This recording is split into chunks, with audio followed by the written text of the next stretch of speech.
इंसान परेशान सुनने वाला बेईमान इंसान परेशान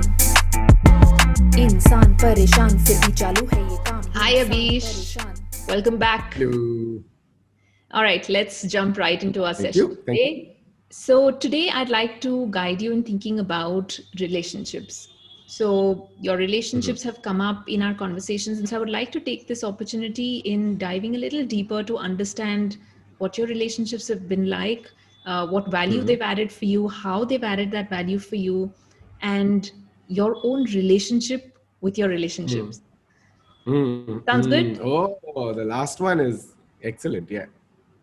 Great. Okay.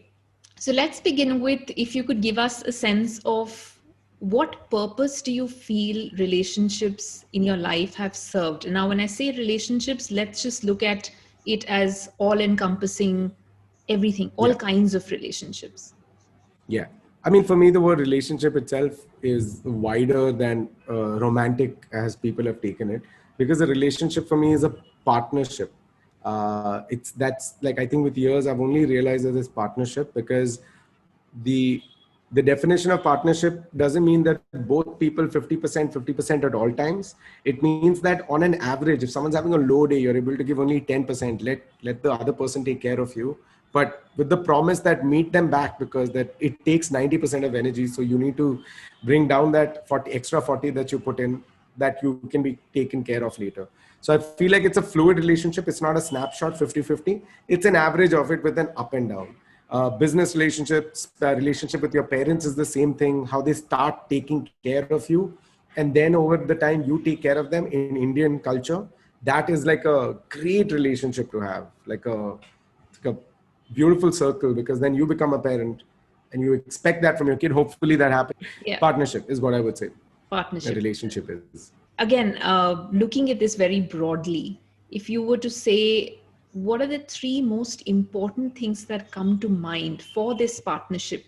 And if you'd like, looking at it in terms of your family, looking at it with respect to colleagues or romantic relationships, three or one or two, whatever you'd like, important aspects, for this partnership to succeed, or for you to experience it in a way that you like it.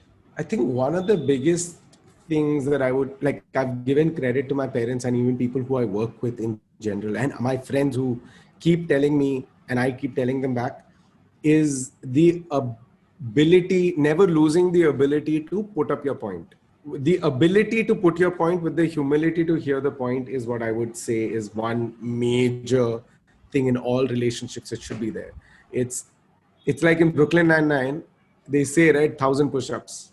I think that's a beautiful summation of, if you ever get to a stalemate where we both after discussion don't come to a conclusion, I feel like 1,000 push-ups. One person claimed 1,000 push-ups. I will take the hit for this. I will give you 1,000 push-ups or equivalent of that much effort or time. Like if I lose this, we're going on a 1 month vacation.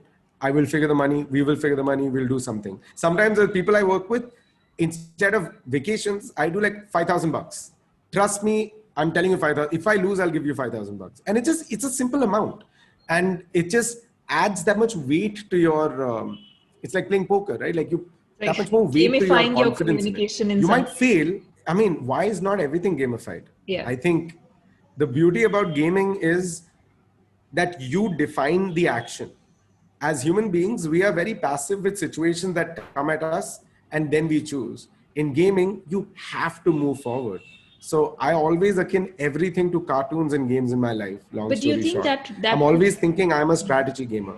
Yeah, has that worked though? And I'm just curious also about the fact that does this put the communication element into a win and lose kind of scenario? And how has that turned out for you? Yeah.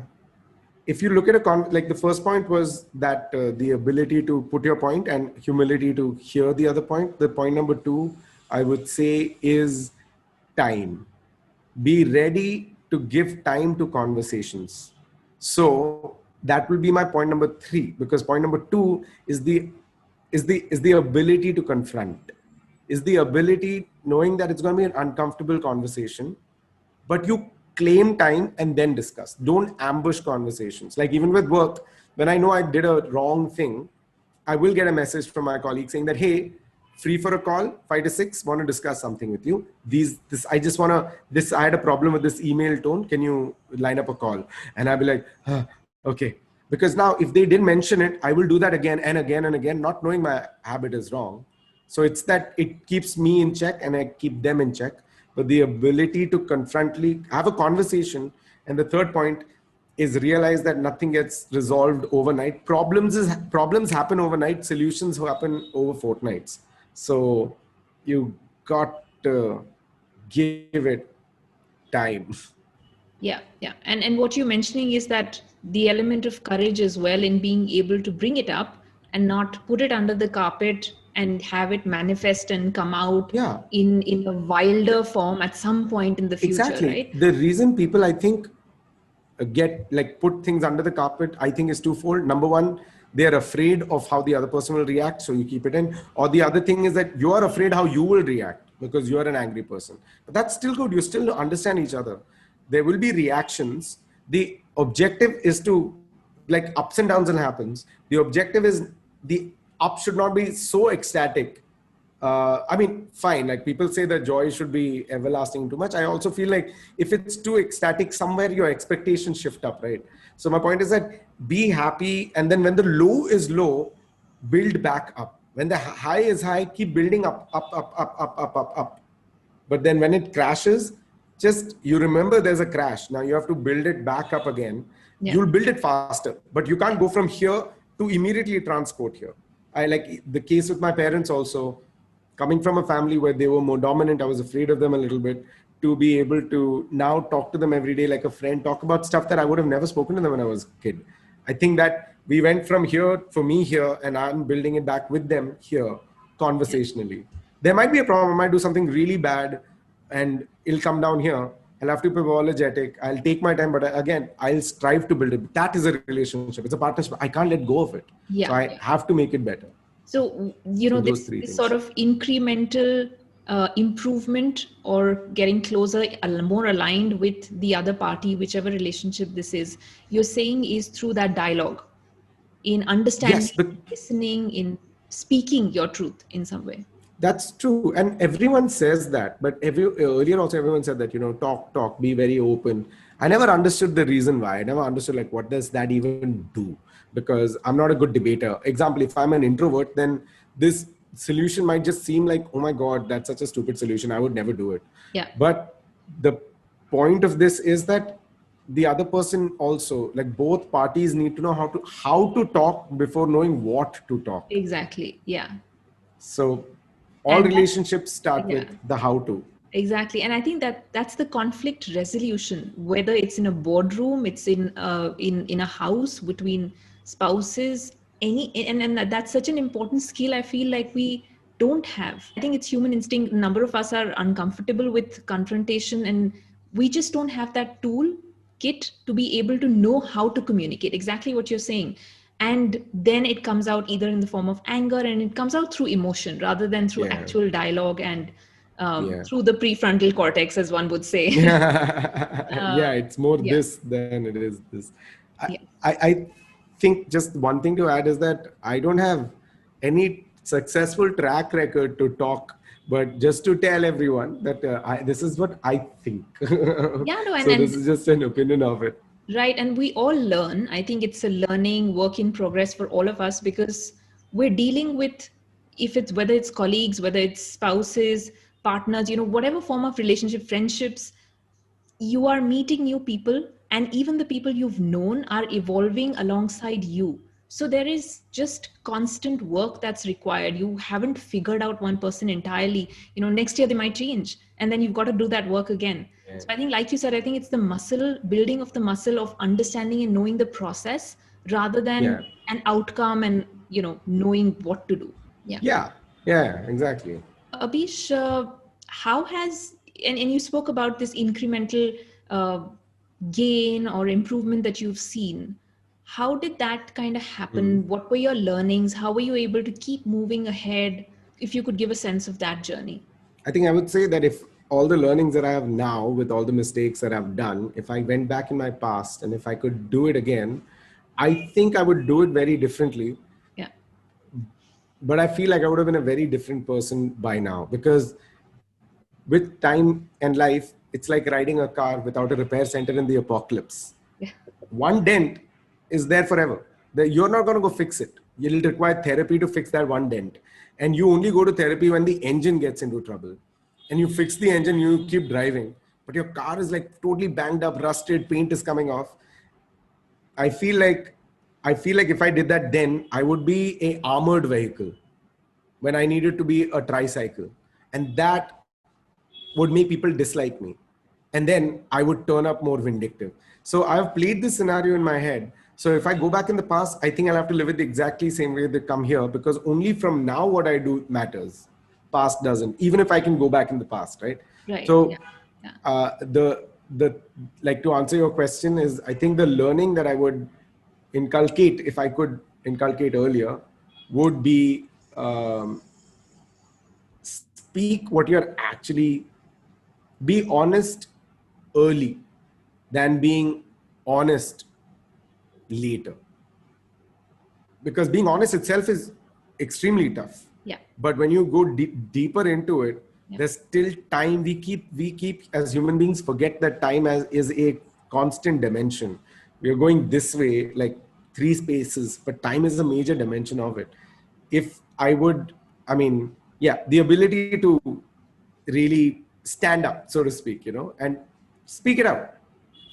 Just say it out, get it out of your system, understanding that the feeling that you're feeling inside is better out than being honest about the feeling you've kept for last 6 months like that.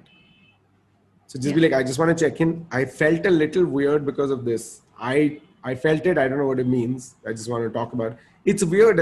It's such a weird way to talk to anyone. I don't know if there's a successful way, because I guess robots will talk to each other that way. Yeah. So as a matter maybe of part fact, of human nature is to be. Yeah. Yeah. Yeah. But yes, it's true. We do struggle to speak up in the moment. I think it's also the fear of what may happen when that is said. And sometimes it's not just about, what will it solve? Sometimes you don't want to take the headache of having a conversation, then back and forth, because that's the only way to get through it. Because you are in your own head with your perspectives. The other person has their own perspective. They probably not even imagined the scenario that you have. And now, of course, that dialogue is going to be painful. And to avoid that pain, sometimes we just decide to let it pass. And, we'll deal with it. And then that dealing happens 6 months later and all of that. But I think we spoke about this, right? It's important to speak up when the time is there to speak up. Yeah.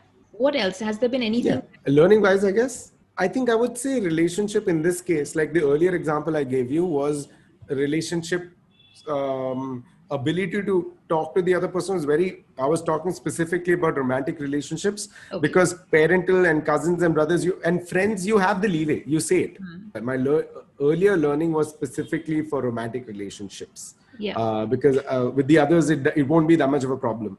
But like ability to speak up to the person who you're directly having a conversation with. It's like, if you're having a conversation, I disagree. I'll be like, but I would like to disagree here, because this is what I think. What do you think?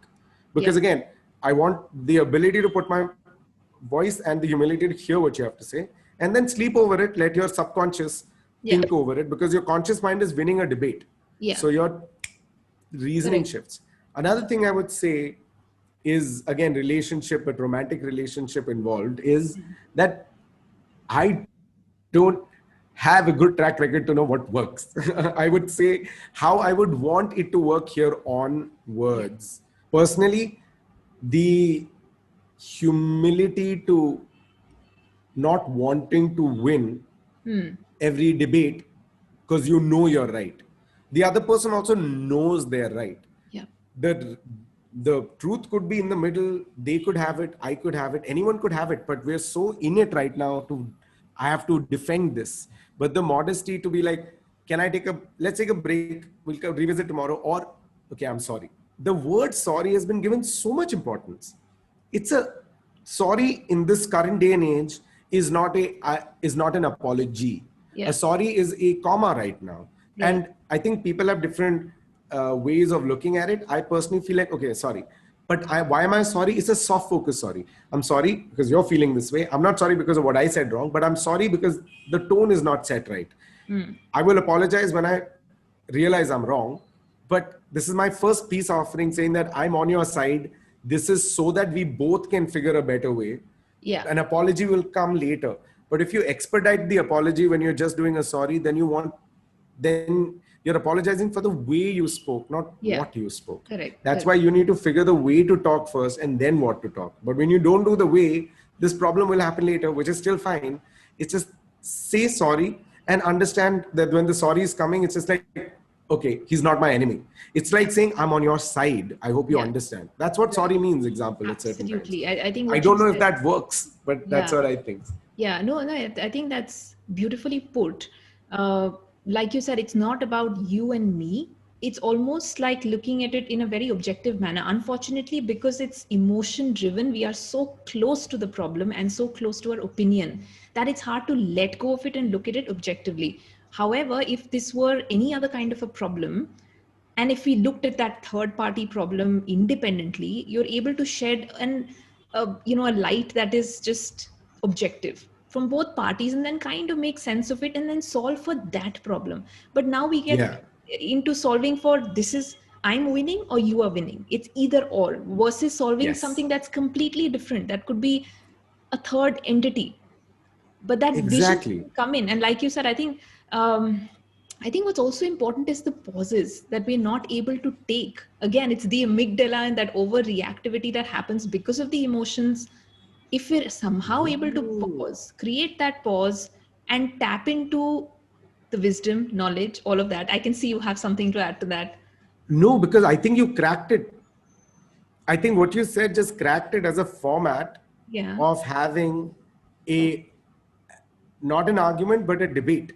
Because the tone defines the argument, but debating also has argument, which is one of the biggest problems that happen when you're having an argument with a partner, and specifically a romantic one or a parent for that matter. Anyone who, because cousins and friends and all are not as involved in your life, right? Peripheral friends, but like family or relationship.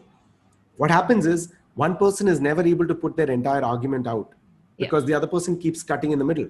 Because it's emotions that we're talking about. So the other person keeps cutting and the person who's putting the argument keeps getting angrier and angrier. So they become very fast and they become very loud and the tone changes and then it becomes anger. Why am I screaming? Because I'm uncomfortable.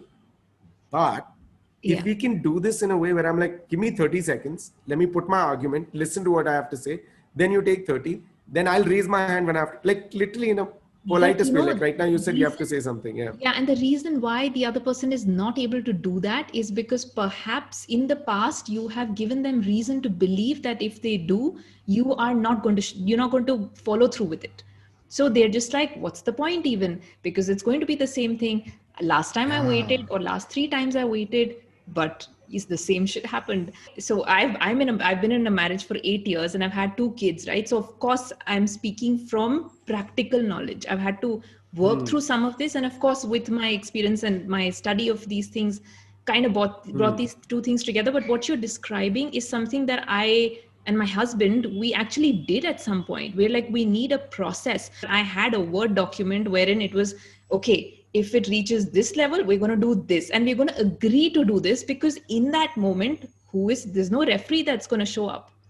And if one person shows up, several times versus another, then, it comes back to the same thing. Why should I do it? Versus another person might show up certain times. So again, there is no third party intervention. You've got to create some system. That is so good. I think it's also the information exchange that needs to happen in that moment. Literally I think it's also perspective shift to some level. It's of course the pause firstly, so that we can calm the amygdala down and actually talk about stuff.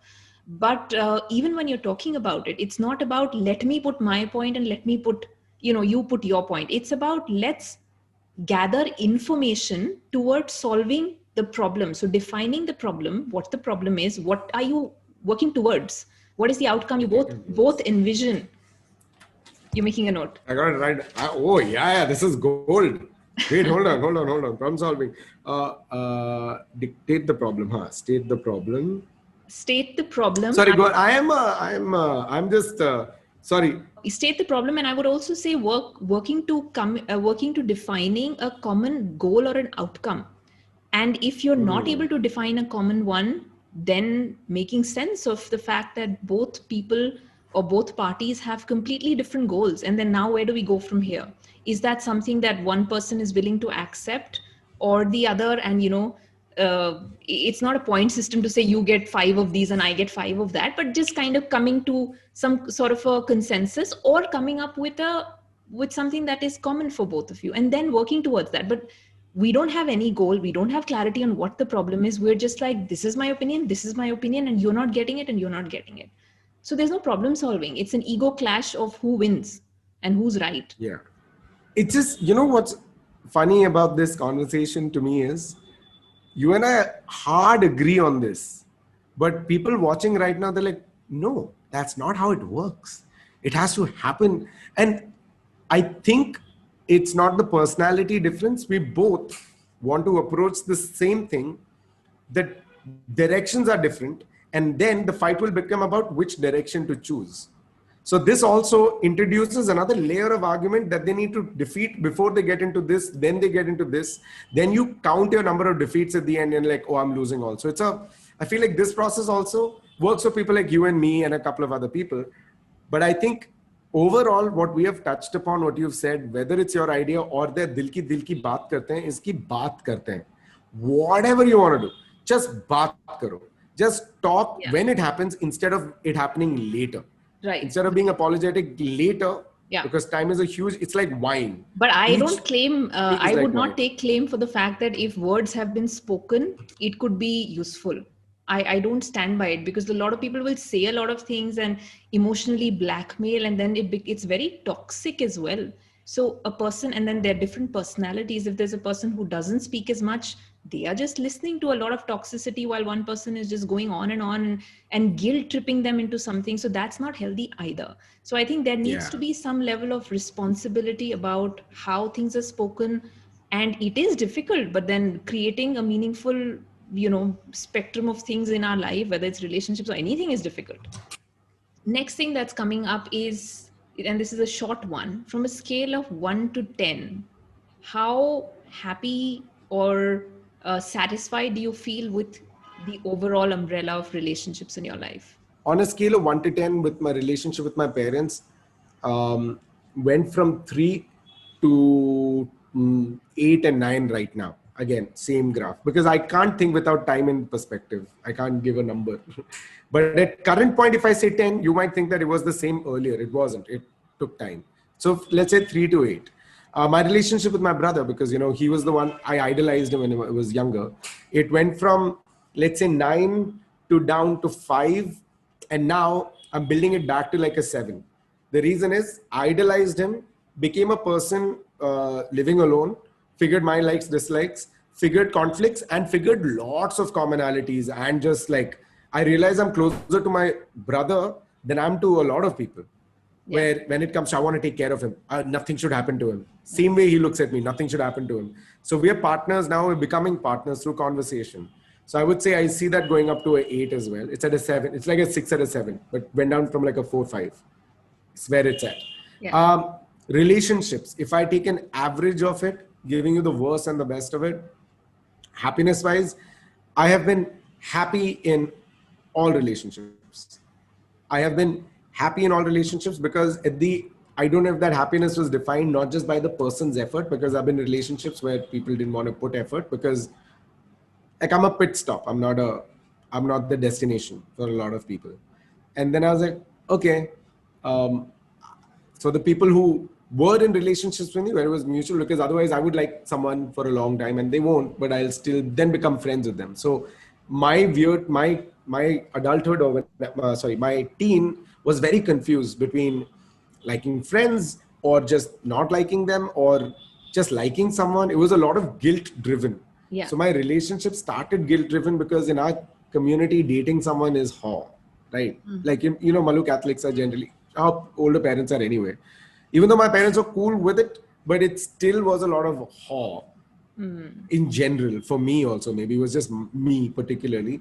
So to break out of that hole took me so many years that I started making a lot of decisions in my life, which people were doing in their, like, early 20s, only in my late 20s. So I am not mature in relationships. I still don't know how to, because I'm still figuring it. So I would say happiness wise, I've always been happy from my part. I don't know what it is to be in one where it's like, yeah, forever. The hopes are there in each relationship, but reality hits there. As far as satisfied is concerned, on a scale of 1 to 10, I would say all relationships, because none of them have worked out, is all 0. Because even when I started in a relationship, my happiness kept me satisfied. I got confused between happiness and satisfaction. But I wasn't satisfied. I was happy with them. But the thing is that I realized that I'm happy because I'm a happy person. I genuinely am a happy person. I just like people and I want to talk to them. Whether it's your partner, whether it's a friend, I'm happy. But that's on me. And the other person's ability to enable me to be happy around them. Satisfied, I don't think I have been in all, because in all of them, there was this one subtone of, you're a very good friend. And I'm like, I don't know what that means. I get that, Abhish, you're a really good friend. And I'm like, okay, thank you. But then I'll be friends with you. Then I'm okay. Then this is our friendship. I have a different way of working with you. You're in my peripheral. But you can't be my friend and be directly in my right eye, because that's a space for family and a relationship. So sometimes those lines for me get blurred. So I am saying that I am very afraid in relationships, because I've either liked friends who said that I've never seen you that way. Then I'm like, oh shit, I was at fault. Or I've been in relationships where, I mean, both parties at fault, not just mine or not just the other party, but then it didn't work out. Been multiple relationships. Satisfied, I wouldn't say is anywhere on the scale. Because if I was satisfied, I would be insanely heartbroken. And one person is the only person I would think of. But what I'm hearing is that you're defining that satisfying number by the outcome.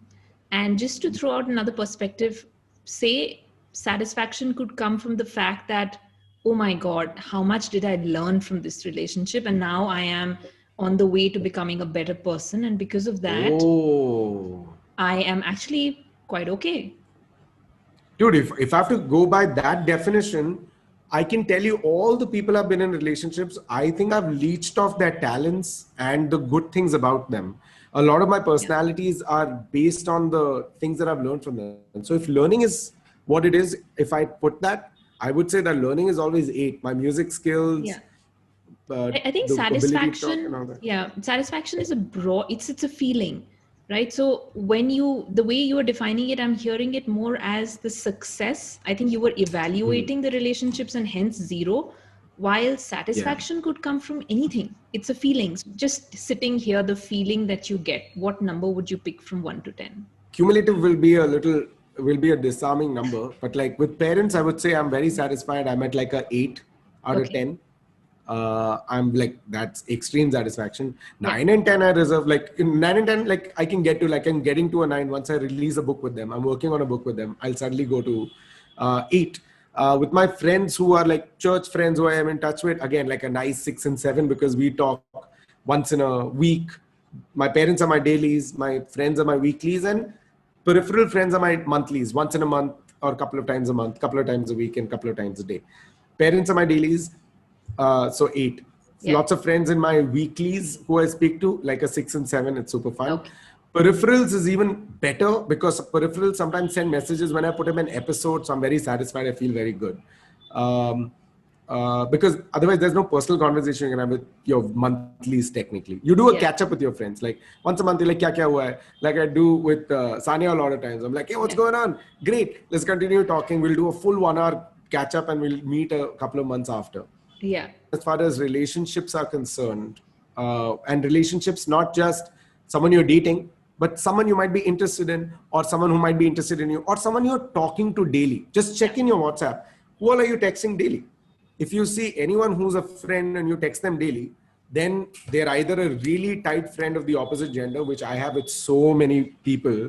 They're my friends. They can be my dailies. There's no problem. But if there's an anomaly in that situation, your attention is going there because inside you might have it something else. Yeah. So I feel currently, if you take a cut slice of that romantic angle, it's at a 0 because I am not. I'm only busy with work right now and complicated. So I'm just isolating completely intentionally. That explains. So this has never happened in my life before because I've always been with someone or interested in someone. Here I have embargoed myself, so to speak, now at different various points in time, so to speak. It's just like I want to put an embargo because I want to work right now. Lockdown is going on. Anyway, I'm not going out. Just work. So it's not healthy. But I meant like right now is the wrong time for me to answer. I mean, right now is a great time in my life. Like you're doing this because if you did this a year ago or a year later, this answer would not, hopefully would not exist or would have existed. It's at a 0 because I've never, good incidences and bad incidences later, a couple of burns later, a couple of like, realizations later. I was like, just be happy with yourself. There's a possibility. This is your life now. So I'm like, okay. It only goes up from 0. Well, till the time Arya, that's what even I thought. But then I studied math in 8th and 9th, and they said there's negatives also. So I'm like, this is, Like if someone says, this is rock bottom, there's nothing worse. I'm like, there is always worse.